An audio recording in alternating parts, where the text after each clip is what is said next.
हवा लाइव में आपका स्वागत है। मैं राजेंद्र सोनी आपके सामने एक बार फिर हाजिर हूं, देश और दुनिया की नई नई खबरों का पिटारा लेकर।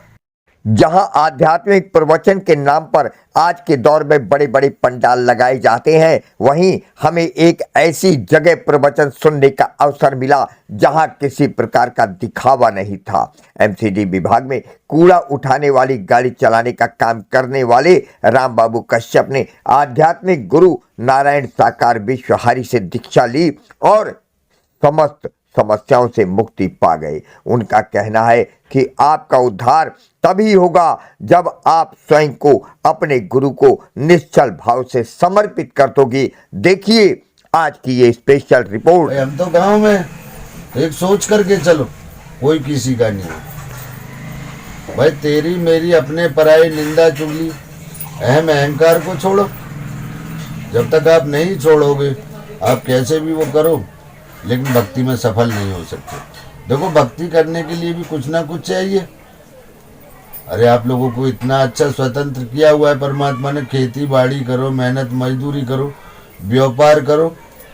अरे अपने बच्चों को अच्छी शिक्षा दिलाओ, घर का अच्छी प्रकार से लालन पालन करो। अरे कुछ समय निकलता है तो हरि परमात्मा का भी ये नाम लो, भजन करो। लेकिन अब वो कर्म तो करते नहीं, लेकिन ज़्यादा से ज़्यादा अपना निंदा चुगली में लिप्त रहते हैं। तो उसी निंदा चुगली को छोड़ो। तेरी मेरी अपने पराई क्या होता है? जब आपको पता है कि इस संसार में हरि परमात्मा के सिवा हमारा कोई साथ देने वाला नहीं, कोई दूसरा है ही नहीं। अतः सब तुम्हारा चलाऊं, मेरे विश्वास किया। अरे जब आपको स्वयं पता है तीनों लोकों के स्वामी है, यहाँ तक कि आप सभी को चेता दिया गया, ब्रह्मा विष्णु महेश तक ने, उन्हीं ब्रह्मांड के कुल मालिक हरि परमात्मा छोड़ दी मुझके अंदर भाई साहब। मैं उनकी पावर को मैं जान नहीं पाया। मैं फिर हम लोग नहीं समझ पा रहे। तो भाई देखो, समझना चाहिए, समझो। अरे अपने माँ बाप के चरणों की सेवा करो, सास ससुर के चरणों की सेवा करो, बड़ों का आदर करो, मान सम्मान करो। इसी जुबान से आप लोग तू कह सकते हो, इसी जुबान से तुम कह सकते हो। तो देखो, कोई किसी से लड़ाई झगड़ा नहीं करो। अभी होली का त्योहार आने वाला, बहुत शांतिपूर्वक अपना गुलाल लो। कोरोना की महामारी चल रही है, तो अपना उसको देखते हुए, सरकार के नियमों का पालन करते हुए, परमात्मा के वचनों का पालन करते हुए अपना हंसी खुशी से मनाओ। कहीं ज़्यादा भीड़ भाड़ वाली जगह में मत जाओ। लेकिन कम से कम ये बीमारी भी प्रभु जी नहीं छोड़ी है, ये मत समझना। देखो, हम उनके बारे में नहीं कह सकते, क्योंकि ये तो हमारे कर्मों का दंड है। बस भाई, अगर पिछले जन्म में जो दुष्कर्म पाप किया है वो इस जन्म में झेलना पड़ रहा है, और इस जन्म में अगर हम दुष्कर्म पाप करेंगे तो शायद अगले जन्म में झेलना पड़ेगा। तो 84 में जाने। अरे एक सोच करके चलो, सभी को बताया भी जा रहा है। भाई कोई कहता है हमारा जवान बेटा मरा, कोई कहता है हमारा वो मरा, ये मरा। अरे एक सोच करके चलो, जिसका स्टेशन आ गया उसको उतरना पड़ेगा, ना का सवाल ही नहीं उठता है। और फिर सब उन्हीं की देन है यार, हमारा तुम्हारा है क्या? आज हम मेरे मेरे में लगे हुए हैं। अरे तुम्हारा सोच करके चलो, बाप दादा परदादा सब चले गए, वो भी यही कहते थे मेरी खेती है, मेरा मकान है, दुकान है। कोई साथ लेकर के गया क्या? फिर भी हम लोगों को सोचना चाहिए, सब मेरा मेरा कुछ नहीं है, सब उसी का है, वही देने वाले हैं। लेकिन हम लोग फिर भी नहीं संभल पाते। यही तो अज्ञानपना हो रहा है। देखो, हम बताते हैं आप लोगों को, सभी को बताते हैं कि कोई कुछ भी कहे, लेकिन देखो हमने अगर परमात्मा की चरण शरण ले ही ली है, कोई कितना भी हमको गुमराह करे, लेकिन हम गुमराह हो ही नहीं सकते, क्योंकि बड़ी मुश्किल से हमको दूसरा जन्म मिला है। सभी आप महापुरुषों को पता है, एक बार हम इस कैंसर से मर चुके हैं। अरे दुख में सुमरिन सब करें, सुख में करे न कोई। अरे जो सुख में सुमरिन करे तो दुख काहे को है? जब सुख आ जाता है तुम भूल जाते हो। देखो, जिस प्रकार से एक छोटी सी चर्चा के माध्यम से हम बताते हैं दुख और सुख दो भाई थे, तो सुख ने दुख से कहा कि भैया तुम बहुत अच्छे हो, तो दुख ने कहा यार हम अच्छे नहीं है, क्योंकि जिस घर में हम चले जाते हैं उसी घर में रोआ पीटन पड़ जाती है। तो दुख ने सुख से कहा कि इससे तो भैया आप बहुत अच्छे हैं। कि क्यों?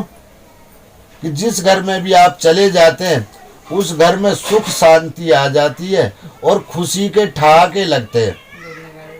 भाई देखा नहीं, ढोल नगाड़े बजते, पार्टी सार्टी चलती है, कोई शाही पनीर मार रहा है, कोई दूसरा पनीर खा रहा है, तो खुशियां खुशियां होती हैं। लेकिन उस सुखी ने कहा,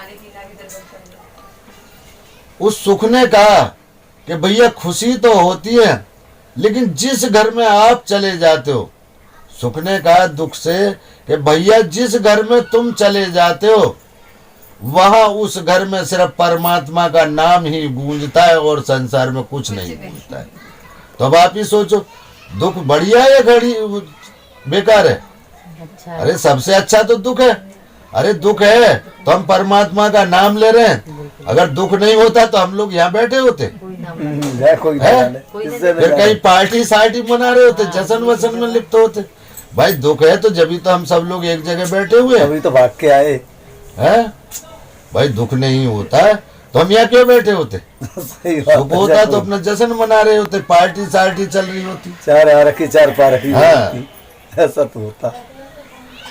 तो देखो भैया सभी देखो मेला जब मेला बन जाएगा फिर देखो बताया जाता है ना हमको, भाई कोई सियान पति आ रही है ना, हम कोई भक्तगिरी करते हैं, किसी प्रकार का यहाँ परमात्मा के कोई चढ़ावा भी नहीं चढ़ाया जा रहा। चढ़ाया जाता है तो आप बताओ भाई, उसी को तो छोड़ने की कोशिश की जा रही है। भाई जब बोओगे तभी काटोगे, साफ बात है। अरे जैसा बोया है आप लोगों को वैसा ही काटना पड़ेगा। और क्या, अब तुम्हें सोचो अगर आप लोगों ने भूल गए, खेत के अंदर गेहूं बोया है, अगर उस खेत से अगर आप मक्का काटना चाहें तो कट सकती है क्या? अरे आपने बबूल का पेड़ लगाया है, अगर उससे हम आम तोड़ना चाहें टूट सकते हैं क्या? हरि परमात्मा ने स्पष्ट कर दिया कि अगर आपने किसी की राह में अगर फूल बिछाए तो आपको फूल ही मिलेंगे, कांटे जा तो कांटे में गिरोगे। अगर आप लोगों ने अगर कांटे बिछाए किसी की राह में तो आपको कांटे ही मिलेंगे, बाबूजी बच नहीं। तब ये आपके ऊपर है, क्या करना क्या नहीं करना ये तो अब आपके ऊपर है। अरे सीधा सिद्धांत है, कोई सास नहीं सेवा कर्म करा रही है, अपना फोटो रख लो, अपना छुट्टी ले, पहिया पकड़े छोड़, ना करा रही 4 दिन बाद अपने आप कर लो, है? जो करा रही है अपना हंसी खुशी से उनके गोड़ भी दबाओ, टांग भी दबाओ, चाहे आप स्वयं भूखे रह जाओ तो सास ससुर है, उनको आदर भाव करो, तो पहले उनको खाना वाना दो, जो भी होता है संसार में, उसके बाद में आप लो। भाई प्रेम का इशारा है, बस। सुख शांति प्रदान से रहोगे, जीवन में आनंद उठाओगे। अगर तेरी मेरी पराई निंदा चुगलखोरी में गए तो गया, कोई हिसाब नहीं है इसका। देखो सोचना चाहिए हम लोगों को, बहुत सोचना चाहिए। अभी भी एक बात बताओ, यहाँ हम लोग बैठे होते हैं, लेकिन जिस समय हम ध्यान मग्न होते हैं हम देखते हैं वही लोग यहाँ बैठे रहते हैं, चर्चा भी सुनते हैं, लेकिन वही लोग फिर बुराई के पात्र बन जाते हैं। अरे देखो आप सोचो, अगर आप दुष्कर्म पाप कर रहे हो तो देखो अपने लिए गड्ढा आप स्वयं खोद रहे हो। बार बार बताया जा रहा पत्थर पूजा से कुछ नहीं मिलना है, कुछ नहीं मिलना है। अरे अगर पूजना ही है तो माँ बाप की चरणों को पूजो, सास ससुर के चरणों को, तो वो हम कर नहीं पाएंगे क्योंकि वो जहर लगते हैं। तो ऐसा नहीं होना चाहिए।